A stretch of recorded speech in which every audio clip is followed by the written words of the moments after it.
Je suis toujours étonné qu'il n'y ait pas plus d'entreprises qui l'aient fait. On est passé au 1er juin 97 à la semaine de 4 jours. Donc 35 heures en 4 jours. Mon raisonnement était assez simple à l'époque, il est toujours vrai. Nos salariés sont passés à 35 heures, mais l'entreprise, elle a continué à travailler sur 5 jours. Donc en gros, si vous voulez, nos salariés sont passés de 39 à 35. Les plateformes, l'entreprise, elle est passée de 39 à 44. Ça veut dire que j'ai gagné 2 jours par mois. Au bout d'une année, j'ai gagné 22 jours de temps de travail, de production. C'est énorme. Et puis 20 ans après, on est à peu près au même niveau. C'est incroyable. Alors ce qui s'est passé, c'est qu'entre 2007 et 2012, c'était pas de bon ton, si vous voulez, de parler de 35 heures. C'était carrément là. Nous, on a fait le dos rond. On a évité d'aller raconter effectivement qu'on était passé aux 35 heures parce que ça paraissait anti-économique. Alors, c'était une vraie bonne idée en 2007. C'est toujours une vraie bonne idée. Ça, il n'y a pas photo. Sauf qu'en France, ça s'est transformé en dogme.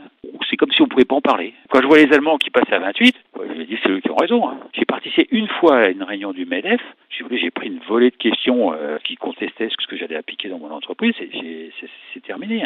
Ils sont traumatisés par quelque chose qu'ils auraient dû regarder. Moi, j'ai jamais adhéré au MEDEF et je peux pas. Par exemple, nous, on vient du BTP. Donc, il y a une caisse des congés payés qui est tenue par les fédérations du BTP. Et quand on est passé à la semaine de 4 jours, ils voulaient pas en tenir compte au niveau des congés. Mais en gros, ils m'ont fait comprendre que j'avais plus qu'à partir. C'est ce que j'ai fait. C'était raide quand même à l'époque. Il y a eu des réactions à l'époque qui étaient complètement surprenantes. Mais après, 10 ans après, avec Sarkozy, ça a redoublé. Vous vous souvenez du travailler plus pour gagner plus. Une absurdité complète. En 2007, c'était absurde cette histoire-là. Mais ça a fait des dégâts. Non, c'est pas de travailler plus. Aujourd'hui, c'est de travailler plus efficacement dans tous les domaines. Le sujet est quasiment devenu tabou aujourd'hui sur la réduction de temps de travail.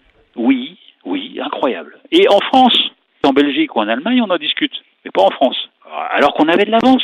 C'est un vrai problème culturel. On ne peut pas discuter de ça en France. Je pense que la pression sur les 20-25 dernières années qui a été mise sur les salariés a monté. Aujourd'hui, quand on nous parle de burn-out, je pense qu'il y a un certain nombre de gens qui sont en situation de faire un burn-out. C'est pas raisonnable. Quand vous faites travailler les gens sous pression, c'est pas là qu'ils sont le plus efficaces. Moi, j'arrive à embaucher. Les 3 dernières embauches que j'ai faites la fin 2017, les gens sont là parce que, effectivement, ils travaillent 4 jours par semaine. Et je peux vous dire que des beaux profils. Les gens, quand on leur dit, effectivement, notamment les jeunes femmes avec des enfants, c'est un critère déterminant. Là, j'étais la semaine dernière en Île-de-France.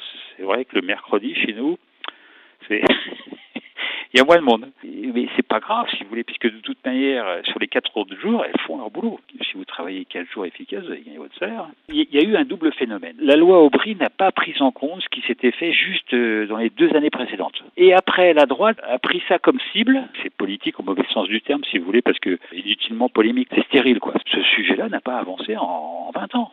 C'est quand même incroyable. Incroyable. Donc vous, 20 ans après, vous dites... Je peux vous dire qu'on est reparti pour 20 ans.